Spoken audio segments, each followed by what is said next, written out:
ரயில் வேலை பாக்குறீங்கன்றதுக்காக இப்படியா? இல்ல நீ ஒரு ஆர்டிஸ்ட்னு போனை பத்தி அப்படியே தத்ரூபமா வரையலாம் ட்ரை பண்ண.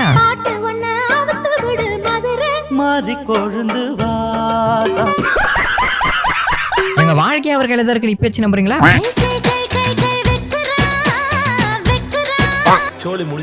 இட்லி மல்லிகை பூ மாதிரி இருக்கணும்னு சொல்றத ரோஸ் பாரி இருக்கணும்னு யாரும் மாத்தி சொல்லிட்டாங்க போல.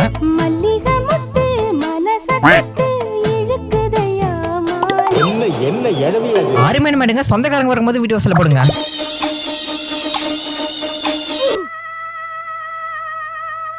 நாளைக்கு எக்ஸ்பைரி டேட், இன்னைக்கே மேக்கப் செட் காலி பண்ணுவோம். அரச்ச சந்தனம் மணக்கும் குங்குமம் அழகு நெத்தியிலே. டேய் என்னடா மூஞ்சி இது? இதெல்லாம் வியாபாரம் ஆகாது சார். பேனோட இனிங்கன்னு சொன்னீங்களே, தெளிவா சொன்னீங்களா? ஒரு நாளும் உன்னை மறவாத இனிதான வரம் வேண்டும். இந்த ஃபுல் வீடியோ 6ஆம் மார்க் காட்டுறதுல இருக்கு, மறக்காம கிளிக் பண்ணி பாருங்க.